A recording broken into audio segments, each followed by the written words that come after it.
I used to be the most rigid actor you have ever met. I was so terrified of doing a bad job. Like, I would rehearse every single beat of the scene. I would overthink every single line I'm gonna say. And basically, I was just trying to be perfect and get everything right. But then after I looked at myself on camera, I looked completely disconnected. I wasn't listening at all in the scene, and it was bad. Luckily, I've had lots of experience and training since then, and I'm going to be sharing those skills with you guys. These are the 3 acting skills that got me out of my head and into my body. And they're the foundational building blocks of the entire craft. And the best part is that you can start practicing them right now at home, because I'm going to give you actual exercises to do. Number 1, first up is listening. And it's not just about words. I'm talking about real, responsive, active listening. I want you to think about it like this. Have you ever had lunch or a conversation with someone and you can just totally tell they're not listening to you? I mean, like, they're nodding, they're smiling, it feels like they're with you, but it's not, there's nothing going on up there. That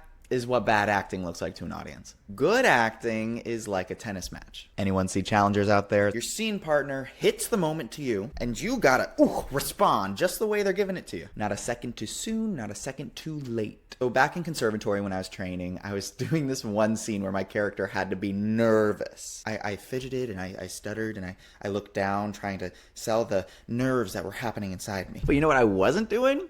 Listening. I wasn't being a good scene partner. I wasn't reacting to my scene partner. I was just kind of being selfish and reacting to the idea of what I thought nervousness should look like. And here's the truth that no one wants to talk about. If your scene partner, because you should be partners, is working with you, you shouldn't have to get nervous. You don't have to act. You can just receive what they're giving to you, and it should naturally make you nervous. So your at-home exercise for this is going to be have a conversation. It's a simple listening drill. No phones, no distractions. I want you to sit with someone and talk to them. Friend, roommate, mom, dad, whatever. Your only job is to give them your full attention. And while you're giving them your full attention, I want you to notice your thoughts. Notice when your brain wanders off. And when it's wandering off, I want you to catch yourself and bring it back. That is the beginning of learning how to be attentive with your scene partner. And it's a skill. Grow, evolve, you'll get better. Okay, lesson number 2. You've probably heard of this one, the objective. What does your character want in a scene? We're not going to talk about it like the textbook way. This is going to be an actual applicable way that you can take. So I want you to think about it more like this. It's not just what you want. We are talking about figuring out what is the thing to you personally that lights you up. For years, I was doing the objectives that everyone wanted to hear. Every acting teacher wanted to hear. Every director I had just wanted to hear the right answer. Oh, I want to gain my scene partner's approval. Oh, I want to feel seen in their eye. But those objectives did absolutely nothing for my performance. They were just so intellectual. They weren't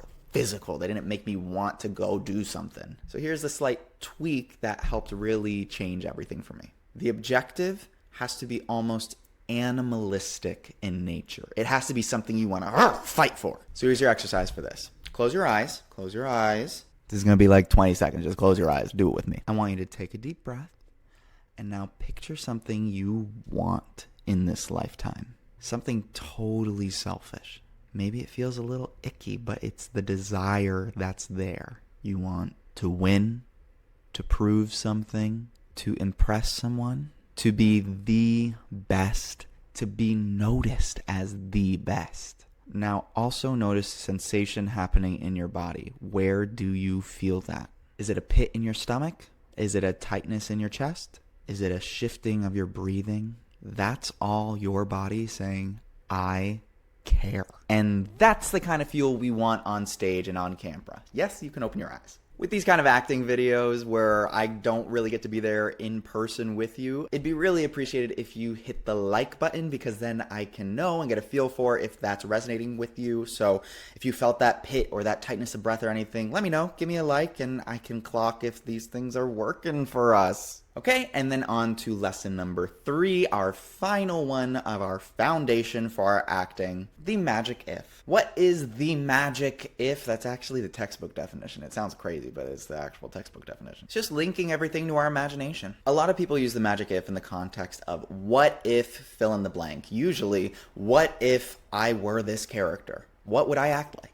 But it could be broken down a lot more into little steps that I think will help you build the entire world of that character for you. So if you're a beginner just trying to work on that skill, or you're working on a new character for a show coming up, this is something that you can do. I like to train that muscle by using fiction. Read a story. It could be fantasy, drama, anything with vivid imagery will really help. Yeah, I'm not even talking about like a script or anything. I'm talking about an actual book. They exist. So let's say you're reading a chapter in a book and you're following the main protagonist and they're describing the entire scene they're in, right? You should read that, really immerse yourself, and then take a second, close your eyes. Yeah, it's always closing your eyes. Take a deep breath and then really try to imagine the scenario that protagonist is in. And when I say imagine the scenario, I mean work with your physical senses. Smell the air. Try and feel the temperature in the room that they're in. Listen for possible things that could be in the environment. Are they in the middle of the woods and there's birds and there's sounds of people stomping? What do things look like? Is it hazy there? Is it really bright? Now here's the second part of that. So you had your eyes closed, you were really trying to get into the environment of that character. Now you get to get up, open up your eyes, and try to keep those sensations that you made, whether that's you see through haze, whether that's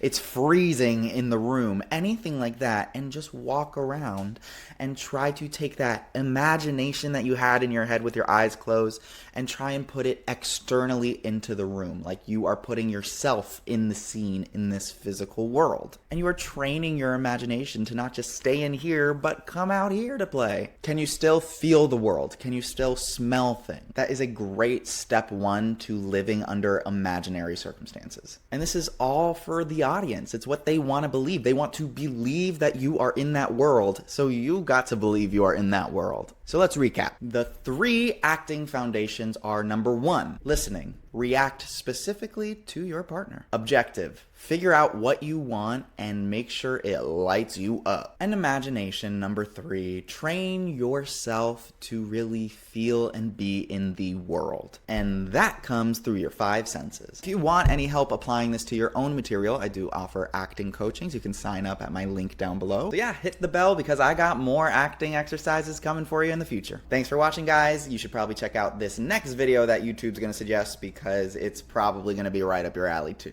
All right, bye. Mwah.